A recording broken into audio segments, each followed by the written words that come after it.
Hey everyone, Ryan Young, KAATARO Jiu-Jitsu. Hope you're doing well. So I kind of wanted to continue this thing that I can, put out for you white belts. And it can also help for you more seasoned guys as well. So what I did was I actually put together a couple of things that I think will help you. And these are what I call strategies. So the first strategy series that I wanted to go with you are the strategies to learn. So please forgive me, I'm going to be looking into my phone here while I'm talking to you. So this is primarily for beginners to kind of help you get started, but like I said earlier, also for you more advanced people, these strategies can help you as well if it gives you one new thing that you didn't already know. Now, first of all, what is KAATARO Jiu-Jitsu? KAATARO Jiu-Jitsu is the jiu-jitsu school that was created by Master Dave Kama, who's one of the Dirty Dozen in jiu-jitsu and had his black belt awarded to him by Grandmaster Rickson Gracie himself. We have 3 different locations, one in Southern California, in the Irvine, California area, or Orange County, as many of you know, one in the Dallas-Fort Worth area, that's our Flower Mound campus, and one in Austin, Texas.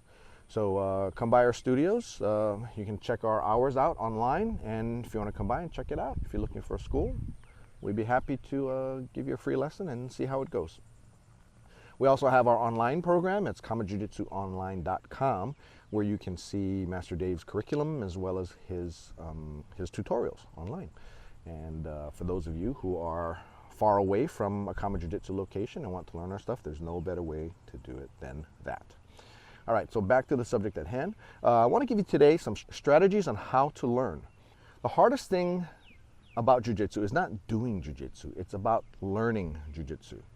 And any new skill will present its own set of challenges, and it doesn't matter what skill you want to learn, there is an optimal way to learn that particular skill. Learning jiu-jitsu takes in a multitude of things. So if you think about learning a musical instrument, for instance, you know, there's visual if you read music or tablature, there's the auditory, you got to listen, and then there's a kinesthetic with the touch. So music is good in that it puts in the different modes of learning into the activity. You need to do that. Now, jiu-jitsu is like that, except you add one more thing, and that's a physical stress, right? There's no real physical stress in playing a musical instrument, but there is physical stress in jiu-jitsu, and you have to, see things, you have to hear things, you have to touch, and you got to feel, right? And then you also have to deal with any stress that your body might be going through, like when you're getting smashed or when you're getting choked, or then you have to deal with that fight or flight thing, which a lot of us really don't have to deal with in a lot of our activities, but jiu-jitsu is one of those that creates that. Now, the best learners of jiu-jitsu, they combine their mental learning with their physical learning and with the ability to control their emotions of both dealing with both physical and mental stress. So what's an example of physical stress? That's like I'd mentioned earlier, when you're getting smashed, knee on the belly, for instance, and you just have all your opponent's weight on his shin, on your rib cage, right? And it hurts a lot. And the mental stress is, oh boy, I'm having a hard time breathing, right? Oh, what am I going to do? I'm going to die here, right? So your body has to deal with the stress of having the weight put on you. At the same time, your mind starts playing tricks on you, right? Telling you, you're not going to be able to breathe, so therefore you're going to die. So that's the kind of stuff that you have to be able to deal with when you're doing jiu-jitsu. But anyone can learn jiu-jitsu skills. Now, to what level, that's different, because, we're all different in that way. Some people will be more proficient than others. The key to learning jiu-jitsu is to break the learning down into steps. So step 1, you need to find a suitable curriculum. We talk about this all the time. This is like beating a dead horse, but it's the most important thing, right? If you're not learning a good curriculum that's good for you, then what's the use of spending all this time, right? There's nothing that you can really learn and be good at without having a curriculum. You need to have a syllabus, you need to have the things to learn, right? So unfortunately, more schools, I hate to admit it, but most schools do not have a curriculum. They say they do, but they don't. They learned stuff, they learned pretty standard things, but they don't have they don't have it written down even, which it's kind of odd to me, but you'd want to have it written down. Okay? Now, the next part of it is, after you have the curriculum to start with, you have to have a methodology to learn it. You could just say, look, here's everything I need to learn. Here's the whole universe of 472 concepts that I need to know, and then just kind of pick through it and just learn this, learn that. You don't know what to learn first, right? Just like with English. I mean, you look at a dictionary and say, okay, you don't speak English, right? You're not a native English speaker. So you could just go grab a dictionary and you start flipping through words. Okay, this is how I'm going to learn English. No, I mean, do you need to learn the word cacophony first? Absolutely not, right? You need to learn simple words, right? Car, house, bathroom, those types of words, because those are the types of words that you're going to use all the time. Those, right? That's a word that I use all the time, right? So that methodology will teach you what you need to learn. Now, step 3 would be, step 1 is having a good curriculum. Step 2 is having a methodology to learn that curriculum. Step 3 is, do you have a way to monitor your progress regularly? It's not simply just the old Timeline Academy method where you show up for class and we check you off and you've been here for 50 classes, therefore you're good to go. It's, how do we measure the success that you've had?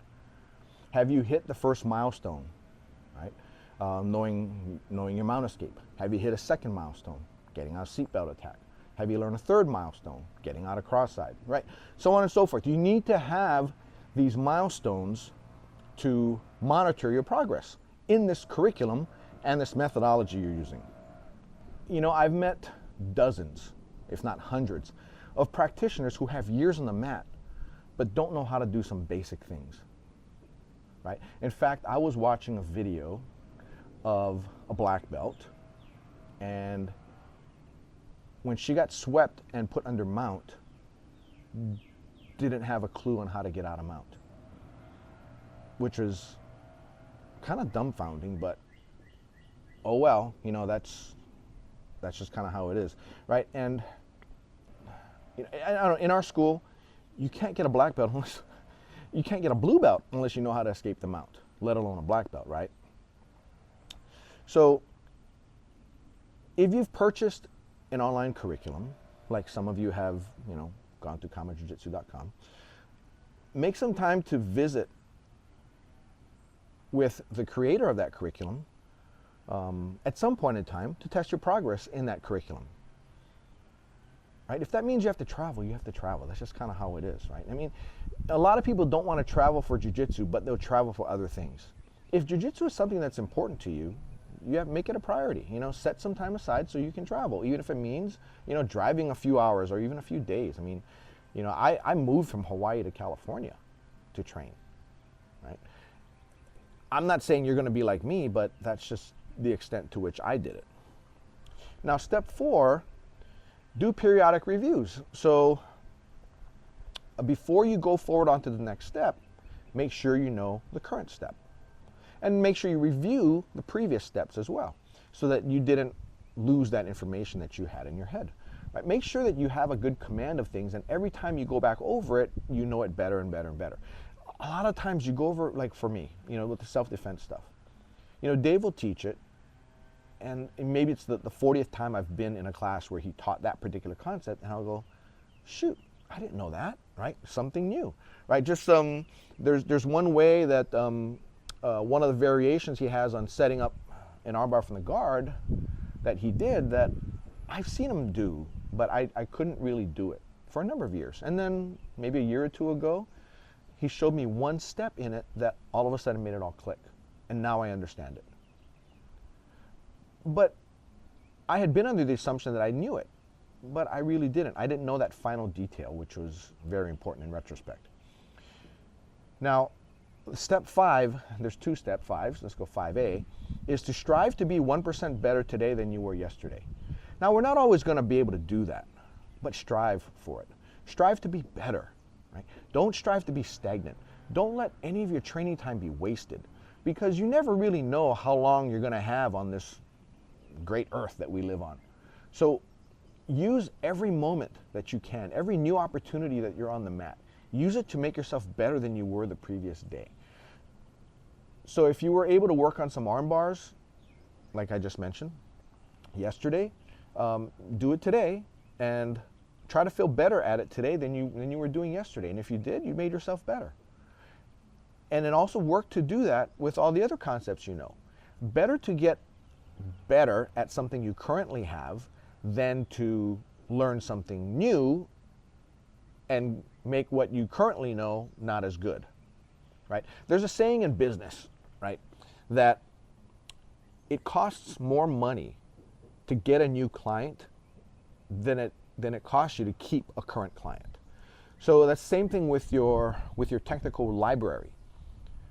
I'm assuming all the stuff you learned because of the methodology taught you the most important things first.